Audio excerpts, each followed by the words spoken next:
Everybody, welcome back to the Gamble Smart channel. My name is Mark. I'm a slot technician, and today we're going to talk about betting. You may have had a couple of these questions before, such as, should I bet 500 credits on penny or should I bet 50 credits on 10 cents? Which is the better play?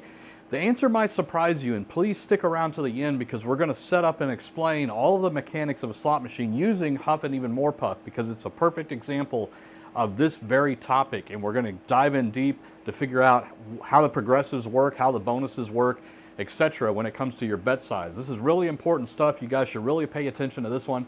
Let's get started. All right, guys, welcome to the Gamble Smart channel. And if you're new here, we want to welcome you. We are here to better educate you about how all this stuff works: slot machines, casino operations, gambling in general, all that kind of stuff. We talk about budgets, we talk about inside information, all kinds of fun stuff. So if you like that, if you're a gambler, we might be a right fit for you. So subscribe, thumbs up, you know the drill. All right. And by the way, any question that you have that you've always been wondering about slot machines, chances are we have answered it in a video, either in our Q&As that we do every single week or a dedicated video on the topic. So if you're interested about return to player, payback percentages, progressives, how do they work, all that kind of stuff, we've done videos on them. So check out our library and get yourself educated so you become a smart gambler. That's what we're all here about, okay?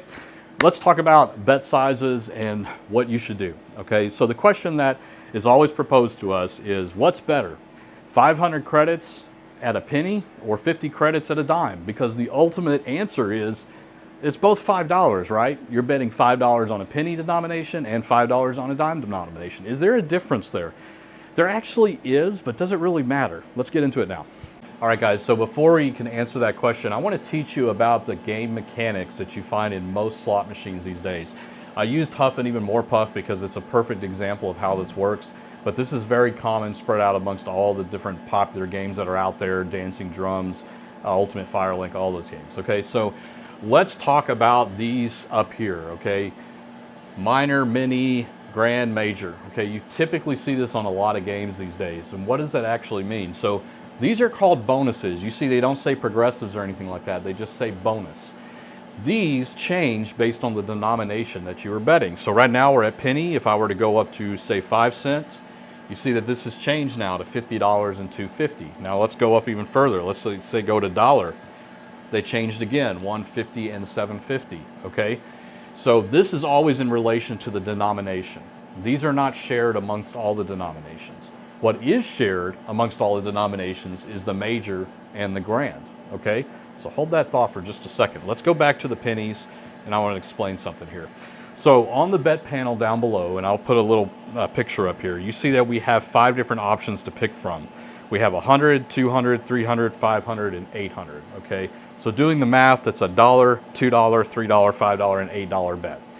If you were to bet all the way on the left, which is the 100 credits, then if you are to get a coin inside of the bonus, you're likely to get the mini bonus because your bet size is the closest to that mini bonus amount, okay? Now, if you were to bet all the way over on the right where it's 800 credits, so $8 to spend, you're more likely to get the minor. But that's only because your total bet size is closer to that minor amount, okay? So $8 is closer to 50 than $1 is to 50. And so that's why your chances are increased. And typically on this game, if you are to get any hats, you're most likely all the way on the right betting $8 or 800 credits, you're most likely only going to get minor coins. You will not get any of these minis, and sometimes they put multipliers on them too. It's because your bet size is closer to this, okay? It's not that your odds have increased. The odds are still the same. It's just increased because it's closer to that bet amount. Does that make sense? All right, so let's talk about these up here, the big boys, the major, the grand, and the super. Okay, I want you to notice something here. I'm going to go to $2, which is the highest denomination I have set up on this one. So did you notice something here?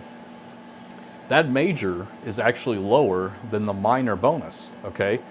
So it's funny because I've seen people play this denomination and they get excited when they get the major, and I'm like, well, yeah, but you probably wouldn't you have wanted the minor because it's actually bigger than the major. Now this could grow because it is a progressive. It's constantly going up, but you know, typically these hit somewhat fairly often. Not as much as the grand. The grand is harder to hit, of course, but the major does hit fairly frequently. But let's talk about the odds of hitting the major and the grand. So the higher your overall bet size is in relation to these, the more likely you are to hit. So if you were to go all the way back down to pennies and you're betting $1, your odds of hitting the major and the grand are significantly harder than if you go to $2 and you bet 50 credits, which is $100 a spin. You're much more likely to see the major and grand at that level. It doesn't mean you can't hit it betting low. It's just that your odds are a lot lower. So does that mean it's worth raising your bet to try to chase these? And the answer is going to always be no. Okay, these are still hard. Even when you're betting the max amount available on the game, these are still very difficult to get.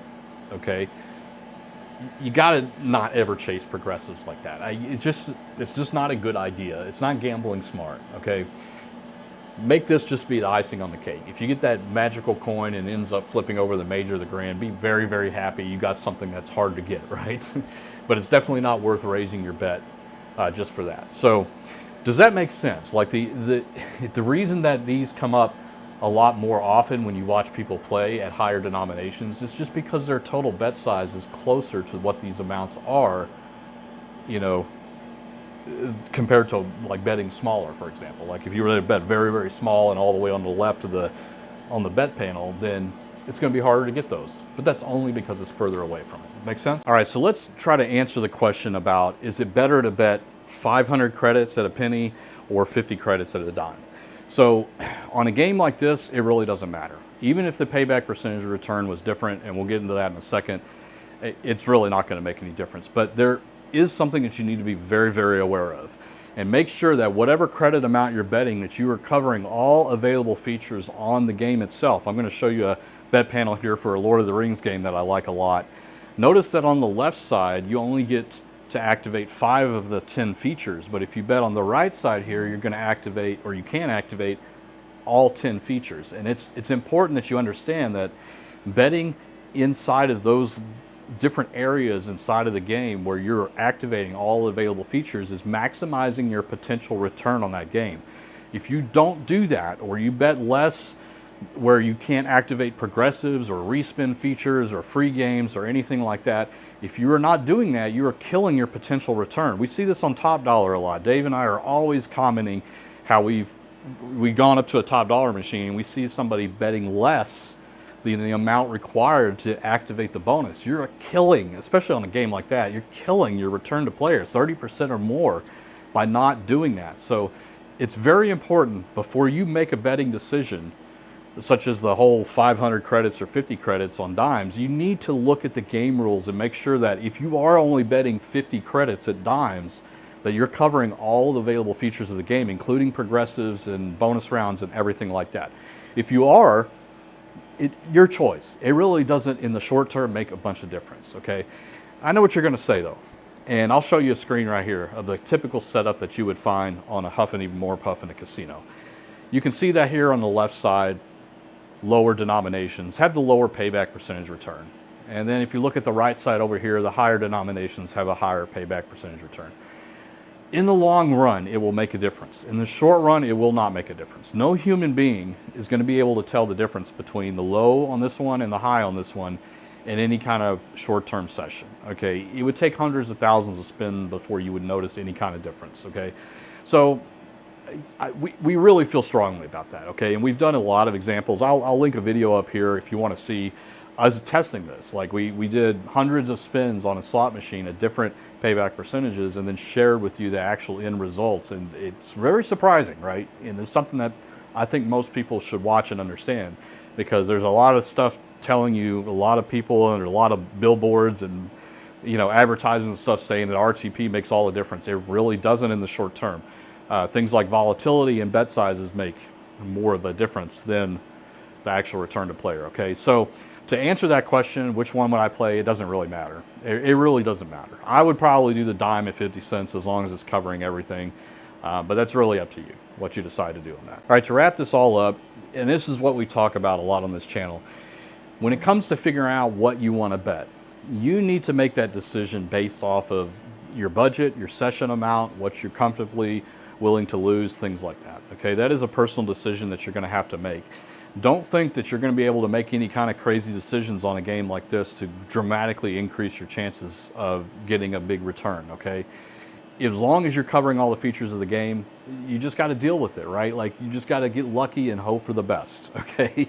You changing the denominations or doing ladder betting or anything is not tricking the machine into paying you, and you're certainly not trying to figure out what the winning formula is on the game, okay? There's a lot of people out there that swear by it, that changing the denomination and then landing on the one that ends up giving you a bonus round means it's the winning formula. That's just not true. It's too short of a sample size to even make that judgment call, okay?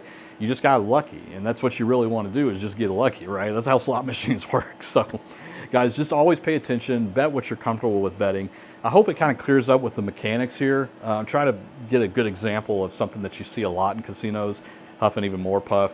They're all kind of the same. You know, you have your little mini and minor bonuses, and then your grand and your major jackpot. So hope that enlightens you guys a little bit. As always, gamble smart, gamble safe, and we'll see you on the next video. Take care, guys. Bye-bye.